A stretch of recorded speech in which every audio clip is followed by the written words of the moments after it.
What's going on? Oh. What's going on, everybody? Oh my god.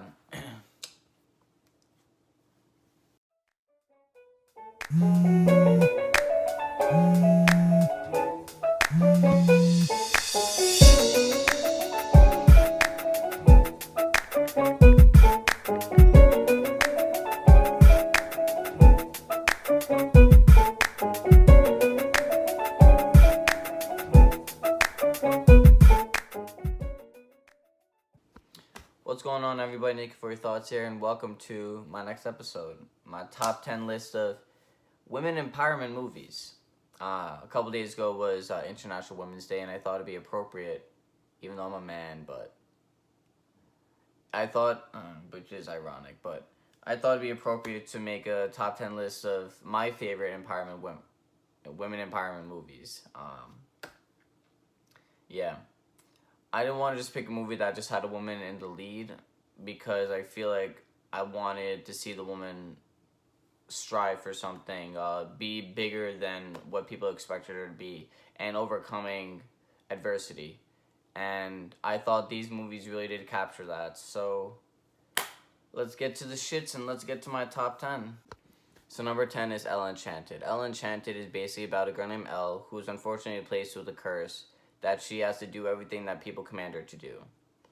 And I'm just saying that whole entire premise follows the whole entire ideals of what women were forced upon for most of their lives, where they have to follow every single rule that's been dictated to them. And this movie kind of indicates and says, hey, we're going to make a movie that counteracts that ideology. So I think it's a great movie, super fun, for all ages, obviously, and I've seen it about 30 times, and I'm going to keep on watching it and show it to my daughter in the future. Yeah. So that's my number 10, Enchanted. Number 9 is The Breadwinner. The Breadwinner is about this girl named Parwana who is born underneath Taliban rule in Afghanistan, and around 01 is when the movie takes place. And the premise of the movie is basically about a little girl who, obviously underneath Taliban rule, where they enforce laws how women are not allowed to work jobs, women are not allowed to stay out in public by themselves, stuff like that. And basically what happens is that unfortunately her father gets arrested. So what happens is that the household is majority women and they have a little boy. And what happens is that Parvana has to take it upon herself to find and get a job. And by doing that, what happens is that she cuts off all of her hair and becomes a boy. And then you just see how this girl struggles and strives to make sure that her family gets food at the end of the day. And I don't know, it's a very great movie, super inspiring, and obviously this movie doesn't indicate why all women wear burqas and stuff like that, but under this movie and under these circumstances, this is what the movie was indicating. Because as a whole, burqas are pretty empowering as a whole because of the fact that they make a man see a woman for her personality, not just for her looks, you know what I mean? Yeah, but that's a political topic I shouldn't be getting into because it's not my place. Women, you do what you want, not my place to do anything. Now, on to the next one. Now, number 8 is Chiraq. Chiraq is a movie about, obviously, Chicago and the struggles. They call it Chiraq because it's a really dangerous part of Chicago in which people get killed and shot and everything. And it's heavily gang-filled, drug-filled. It's the whole 9 yards. It's a very dangerous area. Real people.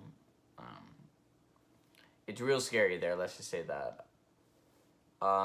And what happens is that this Spike Lee movie, with that smooth drive talk throughout the whole film, is basically about how women take it upon themselves to try to reduce the crime, reduce the struggle, and also like showcase how dominant and how powerful women can really be. And they like one of the ideas is that they withhold sex from their man, which is kind of funny how easily a woman can manipulate a man just by not providing them sex. That's just one premise and one idea throughout the whole movie, and the movie goes into much more depth. And I think it's a movie that everyone should definitely watch. But it's a little bit different because, I mean, Nick Cannon's a hard gangster rapper, so that's pretty funny. But besides that, the biggest thing about the movie is that it isn't your standard typical movie. So I think it's going to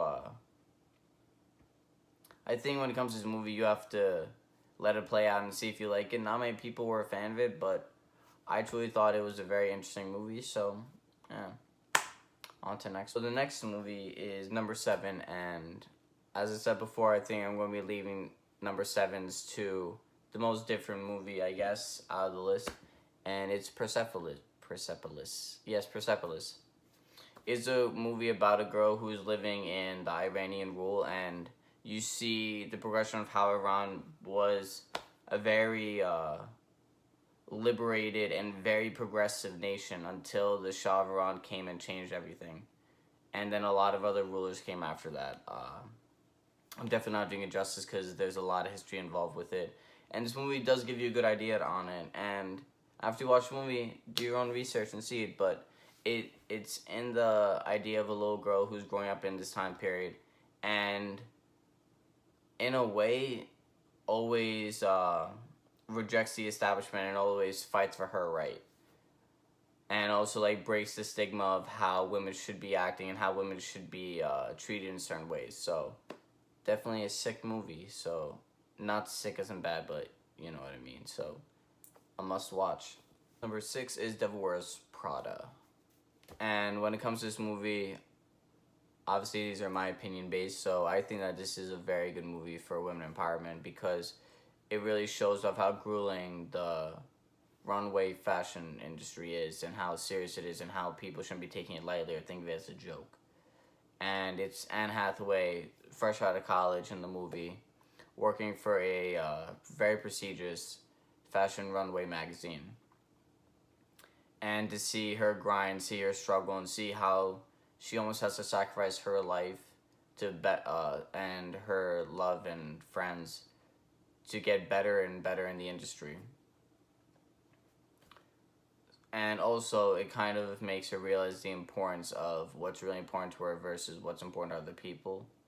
And I don't want to go into more detail because I feel like this movie needs to be watched, and it's a classic, and everyone would love it once they watch it, I think. And on to the next one. So, number 5 is going to be Girls Trip.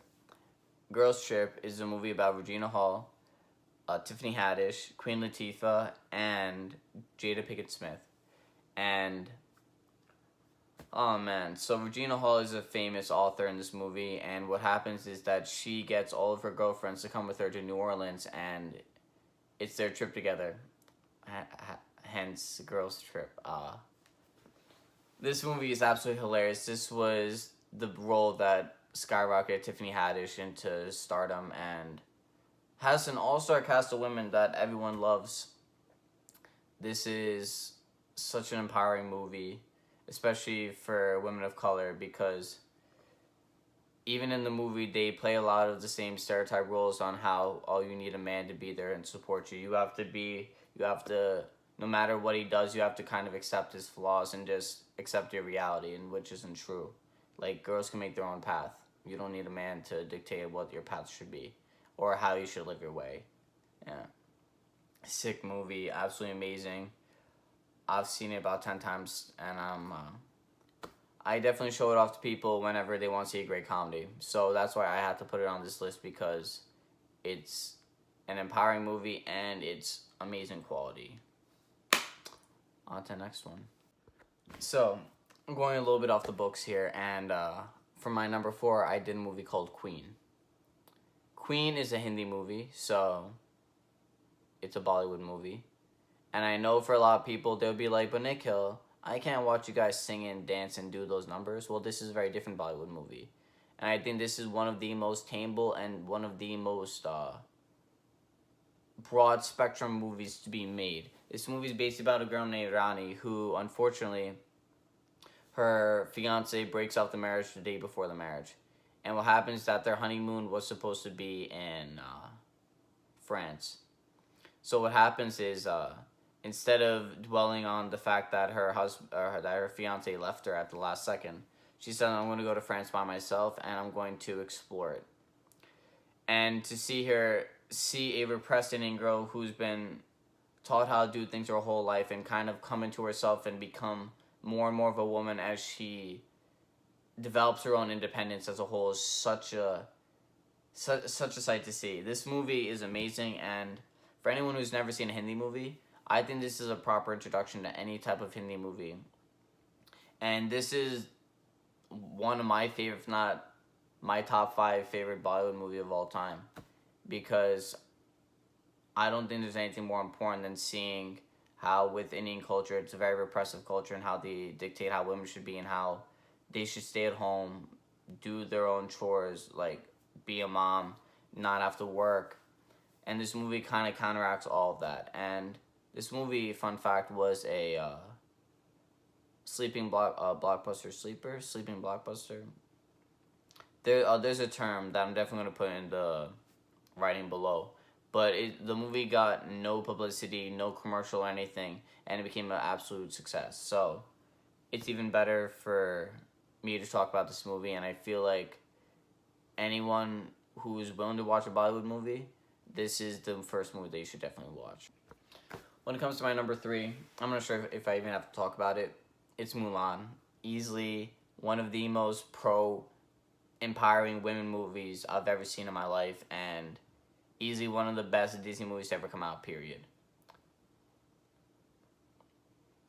I don't even have to talk about the premise. I feel like everyone's seen Mulan, but hopefully this will inspire to rewatch Mulan and think of it in that perspective, because that's what you should be doing. And that's when I'm going to be showing my daughter on repeat, and I'll be okay with that. Even if she watches 1,000 times, I'm going to be loving it, because the movie's absolutely amazing. So let's go to the next one. So, number 2, for all of the young people out there, number 2 is Miss Congeniality. And if you do not know what Miss Congeniality is, English, it is one of the best movies Sandra Bullock has ever done. It's absolutely amazing. It's basically about a secret Asian woman who has to infiltrate the Miss America competition and see who's trying to kill off the contestants. I think it's people are killing off contestants. But yes, the movie is absolutely amazing. I do not want to say anything more about it to give off anything else, because His Congeniality is sick as shit, and if you don't know what it's about, I'm surprised I've never seen it, because it's a movie that's a must-watch before you die. Yeah. On to number 1. Number frickin' 1. It honestly couldn't be anything else but this movie, in my opinion. Legally Blonde. Yo. Legally Blonde. And the funny thing is that I've actually seen it about 5 times around this week. It's my go-to movie while I'm eating food now, because I'm tired of watching other stuff, so I just go back to Legally Blonde. But the movie is basically about I think her name is Elle as well. Yes, Elle Woods. So it's basically about a girl named Elle Woods who, unfortunately, her boyfriend breaks up with her and says that he wasn't serious about her and that he's going to Harvard Law, so he needs a serious girl. So it was basically about Elle Woods, a blonde girl that no one has faith in, who is a fashion major, goes to Harvard and tries to win her man back. But the movie is so much more than that. And if you haven't seen it, you should watch it. It's on Netflix. It's such a good movie. I can't even express how much I love this movie and how much I adore this movie. I can't express how much I love it. Maybe the excitement in my voice might be saying something, but this movie never gets old.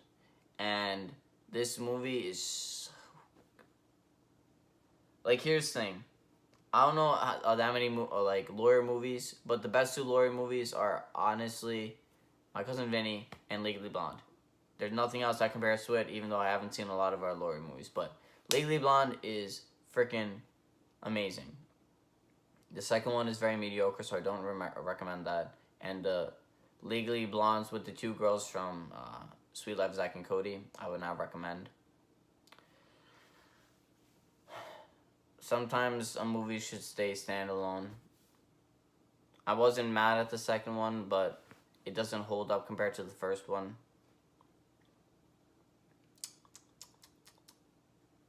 Yeah. Watch Legally Blonde, and if you haven't seen it, what's wrong with you? And if you have seen it, watch it again. There's nothing more entertaining than that movie. And Reese Witherspoon, she talks about that movie a lot, and then how empowering it is as a whole, and how she says that women don't have to show off their bodies to showcase how smart or brilliant they are. And the movie definitely shows that off. Oh my god. This movie, the amount of meanings behind it, how crucial it is, I think, for women to watch it, and how it's like, yo, how women can do anything a man can do, and that don't let anyone tell you otherwise. So yeah, that was my top 10 list of women empowered movies, even though it's ironic that I'm making the list because I'm a man, but I don't have any girlfriends right now to help me out with that, and they would probably agree with me if they were here, hopefully. And hopefully I don't get any, like, feedback like, oh, you missed this movie. I know I missed a lot of movies, and there are a lot of great movies that are out. But, these are the ones that I fell in love with, and I hopefully wish some of you guys haven't seen it, so when you watch it, you'll be amazed and also love it too. Yeah.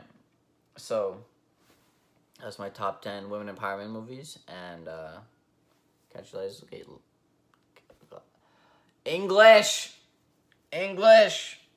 I can't English. Okay. My hand signs are stupid. Peace.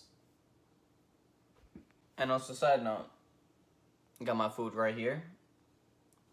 And I'm about to watch Legally Blonde. So, peace.